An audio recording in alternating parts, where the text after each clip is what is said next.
Welcome to our fourth part of our QuarkXPress 2015 webinar series. My name is Matthias Günd and I'm going to guide you through this part where we show you shared content and content variables. Of course, I'm going to show you everything in QuarkXPress 2015. The first feature, so the shared content, is actually available since QuarkXPress 6.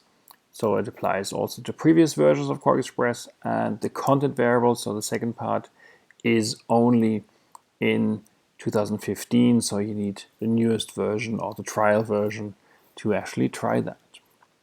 Some housekeeping before we start. As always, since this is distributed via YouTube, leave your comments in the comment field, share your thoughts, it's called here on YouTube, and we'll today answer them almost immediately. We're going to mirror what you ask us, and then going forward we are going to reply typically within one business day.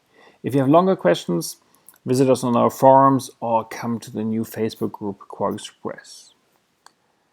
Also, here is our table of contents. So if you want to fast forward, for example, you're not interested in shared content, you just want to see how running headers or page references work, then just use the times here and insert them in YouTube to fast forward.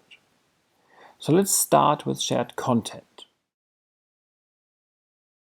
I'm going to create myself a project. I'm going to call that Martian book, and this book is a print project. It's an A5 size, 1-column automatic text box, and I probably should do facing pages here. On the other hand, if I do facing pages, it might be much more difficult for you to follow what I'm going to do in master pages, so I'm not going to do that, though I think for book design you should really do that and have left and right page differently designed. Oh well, so this is our layout, and when I get rid of the guides, you can see there's my automatic text box. And now I want to import some text. So I don't have any text here, so I want to import some, and then of course I want to style it, but I want to have it styled before I import it.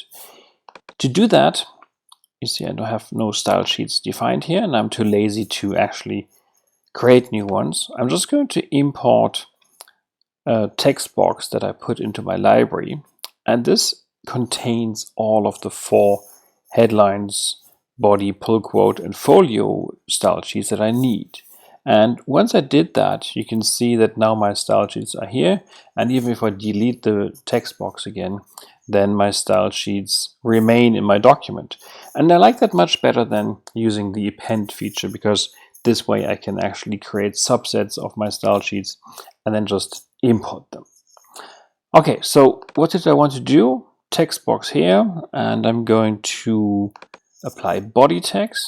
Now I'm going to import just some text. Import, open, and now you can see I have 14 pages imported, and that's fine. I'm going to worry about that later. So let's now start working with a concept that is called synchronized content. If I have these chapters here in my book and I want all of the chapters to have a slightly different layout, I probably need different master pages. And since QuarkXPress doesn't have hierarchical master pages, I'm going to use a feature that's maybe even more powerful than hierarchical master pages, called the synchronized content. And the goal of this tool, or of this feature, is that you can use common elements that span across different master pages and don't have to update them individually one by one, but can just update what's common without making mistakes. It's going to be consistent. Let's just show you. I think this is easier than explaining. So first, my master page, my first one, A master A, I'm going to call C1, so my chapter 1, in search of Marvin. And I'm going to do a little, I can use up to 3 characters in front of the dash here, so that later on I can actually see which document page is based on which master page. Now let's create a second master page, and that's going to be B master B. This is going to be C2 for chapter 2, meeting Marvin. Okay, and now let's go to the first master page. You can see that with this broken or chained chain here, right? So you can see the difference here. It's my second one. I haven't created an automatic text box here. I probably need to, and the first one doesn't have one.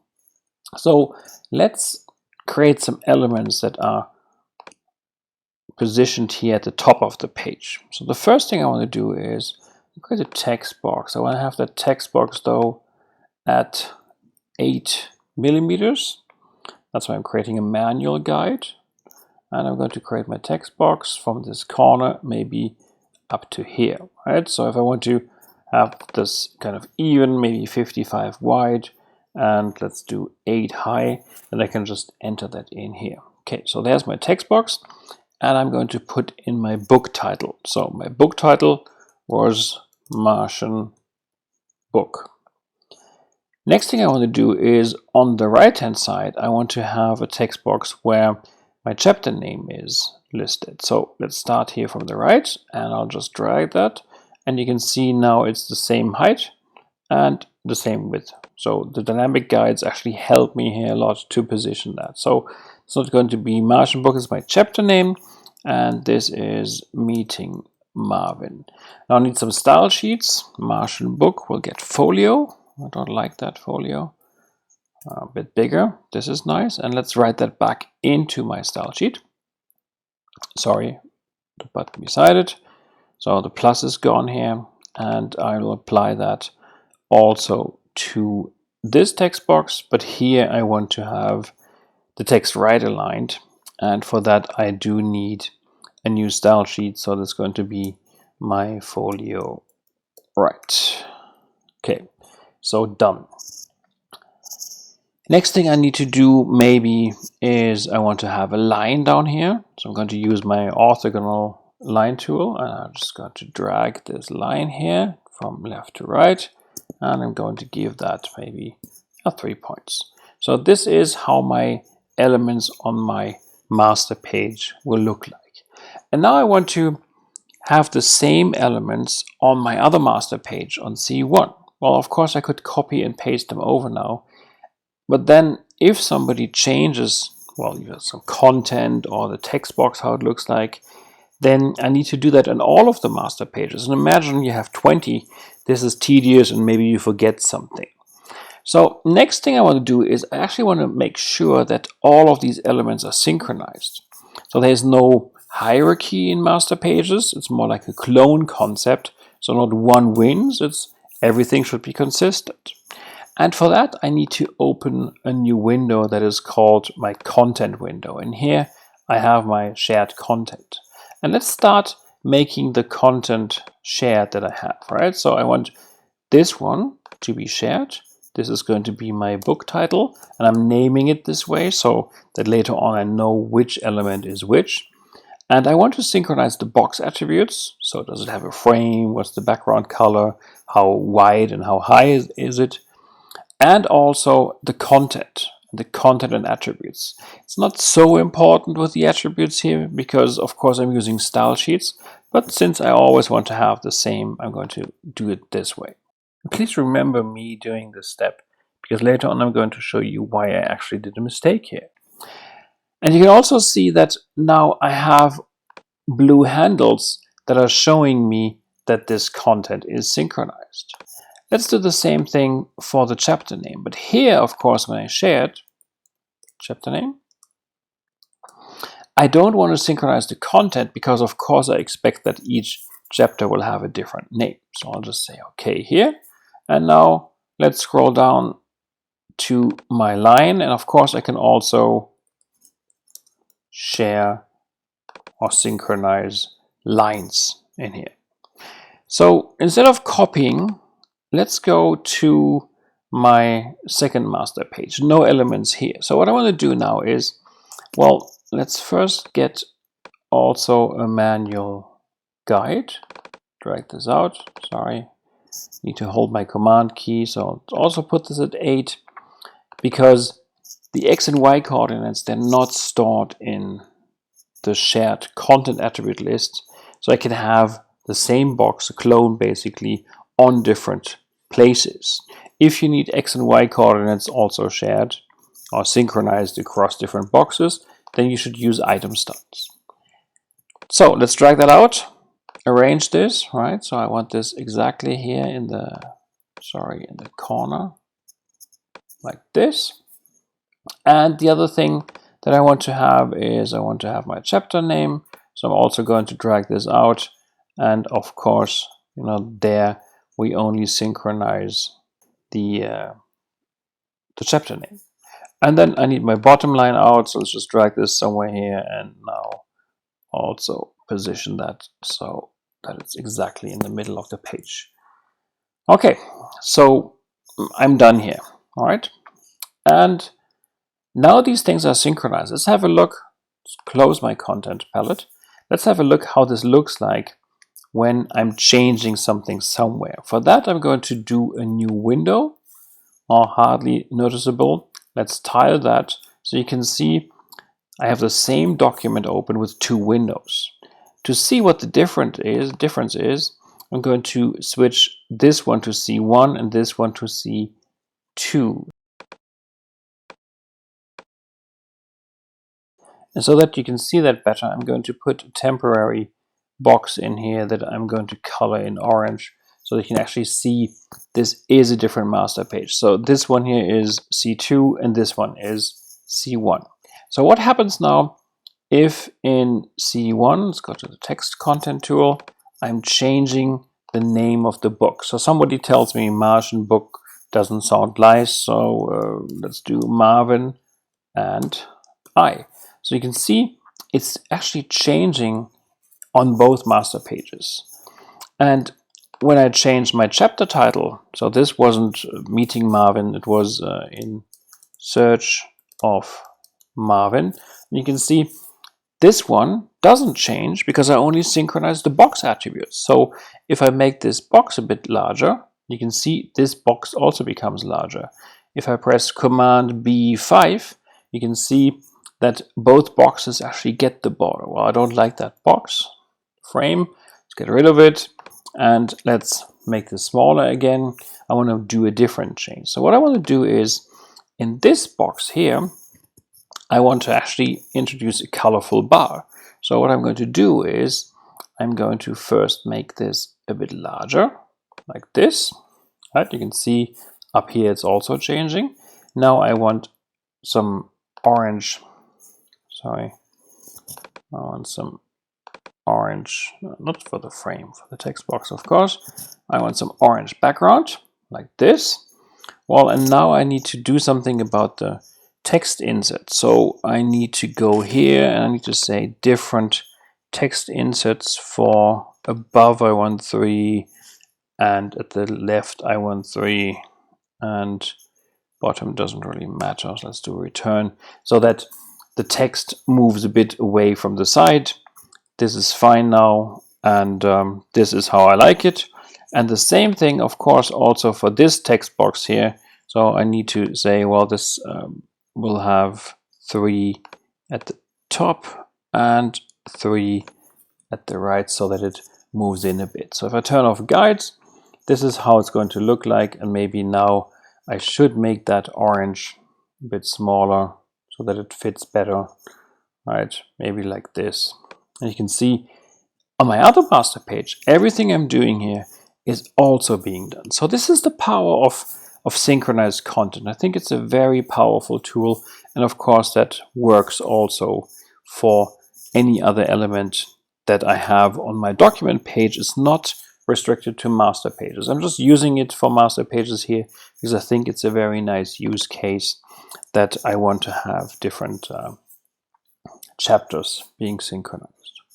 Let's get rid of the big orange box, and now you can see both master pages have been changed. Okay, so what else can I do with synchronized content? Let's create a title page. So I'm going to put a page in here that is just going to be empty, and let's close my second window here. Let's close this and make this document window again larger. Remember to hold the Option key when you do that so that it spreads up to the docked palettes here.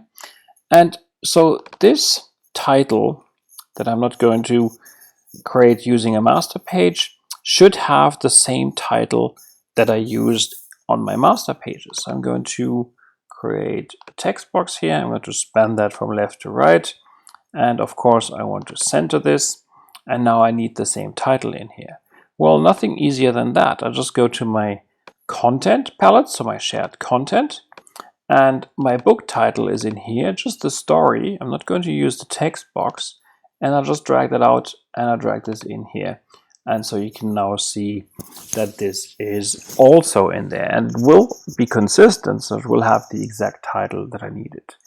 But it jumped, of course, from centered justified to left justified. This is because I synchronized that. So I either now have to unsynchronize that or live with my left justified text, which I don't think I can do. So I need to break the link. So for that, I'll just go into my item and I'll say unsynchronize item or content. Well, I know what the downside is, and it tells me here. I'll say okay. You can see the handles are not blue anymore. So whenever I change something now on the document page here, Marvin and I'll say Marvin and I part 2. This is changing on the other master page, of course, but it's not going to change on the title here, right? So if I change this back and I undo my change to unsynchronize this, you can see blue handles again.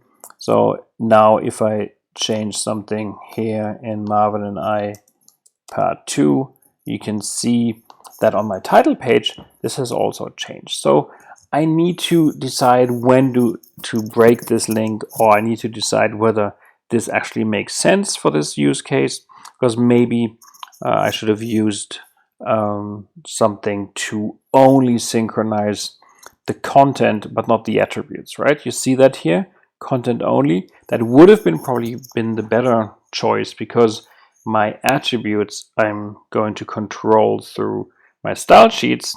So if I had done that, it would have been better. Let's quickly redo that to show you how this works. I've done it right. So I don't want this thing anymore. I'm going to just OK and say gone. I'm going to go to my first master page. This is an unsynchronized item. So I'm just going to say, please synchronize that. This is going to be my book title. And it's now important to synchronize the box attribute and the content only. So I say OK here. This is synchronized. I can see that looks pretty similar to before. I go to my second master page. I need to delete, of course, the old element that I had here. And now I'm just going to drag out the box and I'm going to position it here, exactly where it should be. And of course, since this item was created afterwards, I need to send it to the back. So I've recreated that. And now the style sheet, my folio, is actually controlling that. I can check whether this is working if I maybe just, well, let's take a different color, right? So let's do this part 2. And if I've done everything right, then you'll see that on my other master page, the change is not being done just because I didn't synchronize my content. Unfortunately, I can't undo that, so I need to be careful what I do. Luckily, style sheet, so I'll just press my folio and this is done. Well, this was just to show you how to prepare this better. Let's go back to my title page and delete this again. And now when I have my title page here and I drag out my content, you can see that though it comes in styled, I can now style it. I can say, well, this is going to be centered. This is going to be bigger.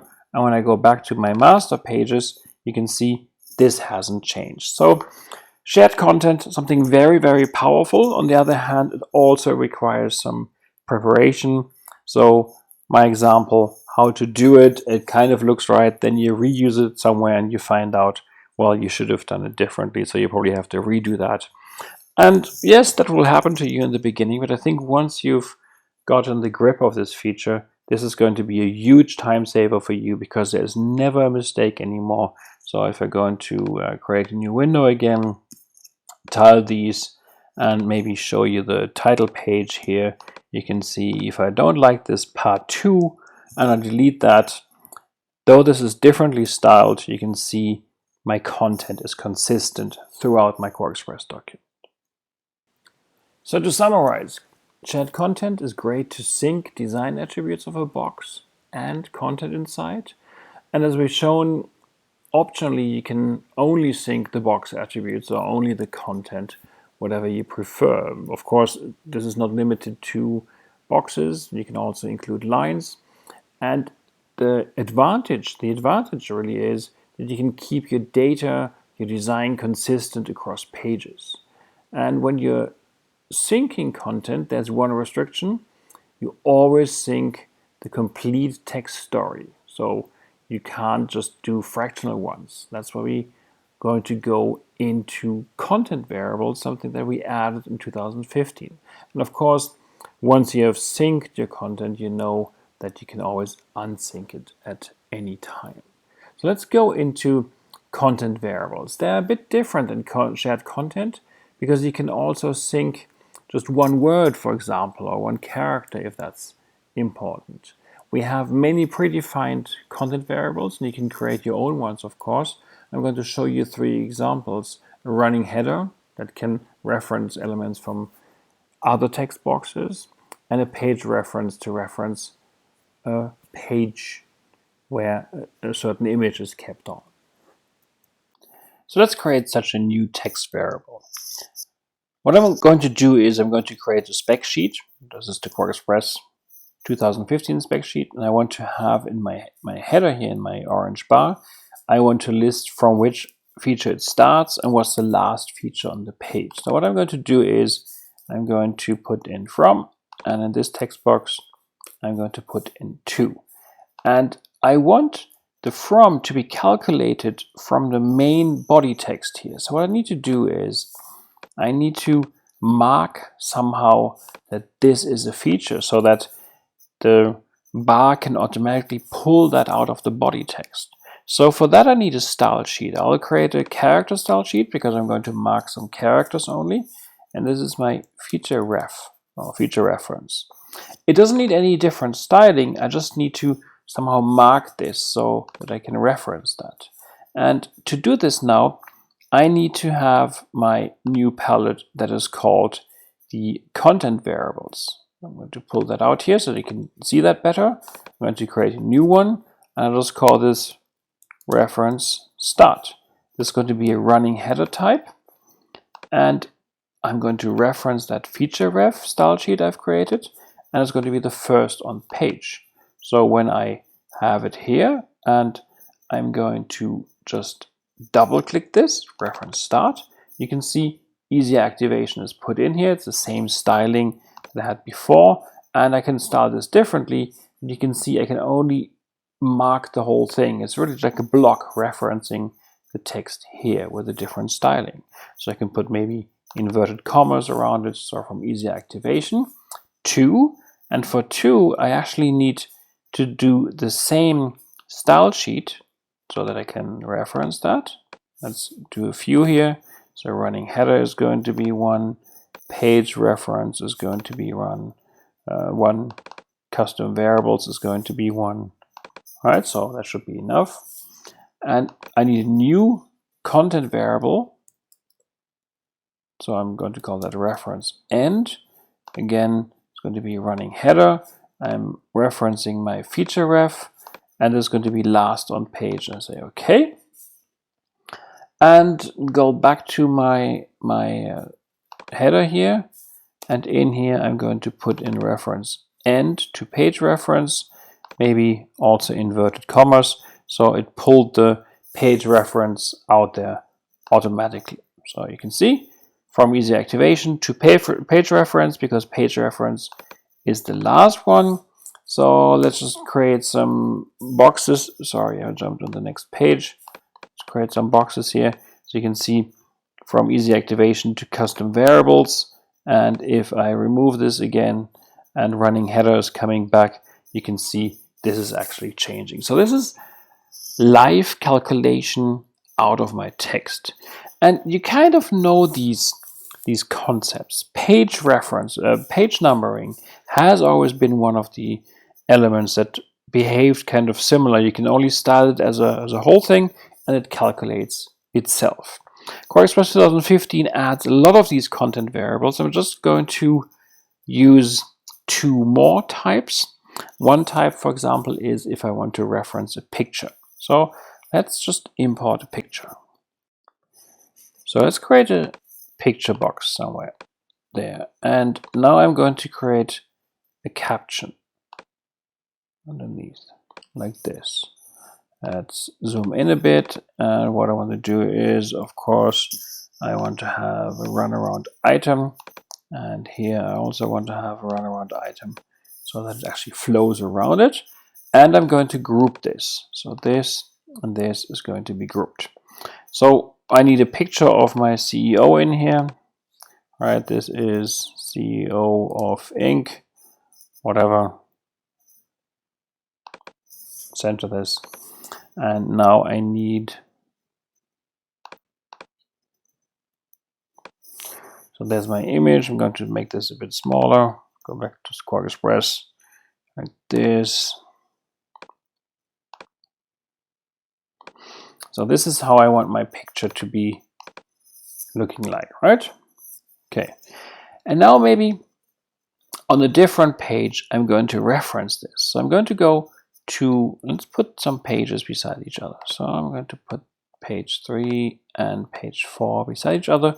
So I think then it's easier to see. So what I want to do is I want to reference that image. So in here, I'm going to make this a bit larger, is also see image on page.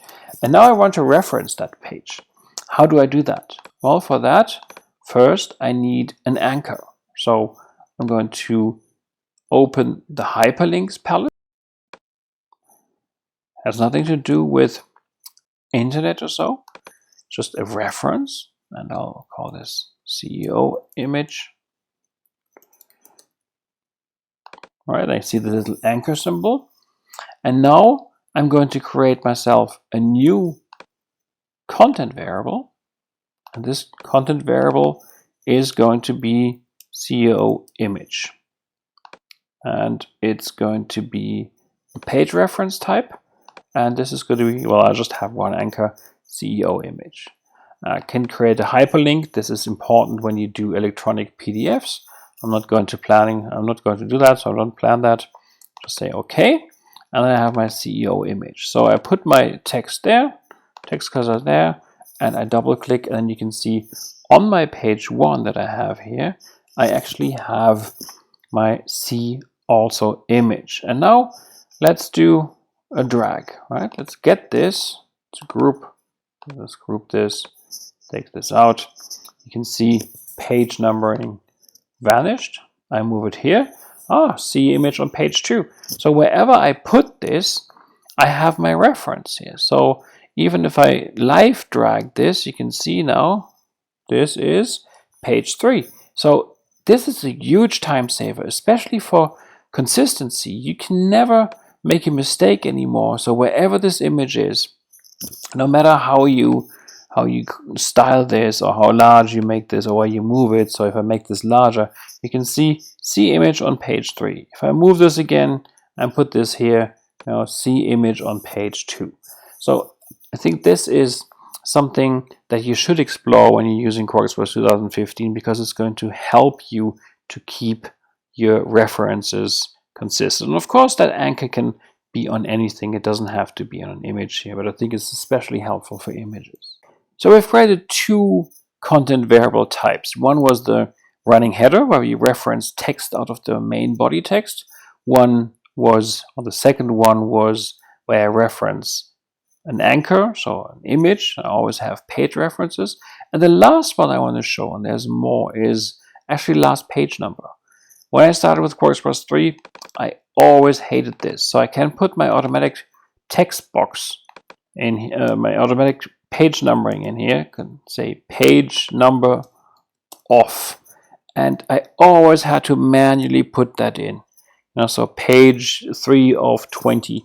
So whenever I add something, I had to manually change this. And finally, in 2015, this changed. So we have a content variable that we can create calling last page number. And it's actually predefined.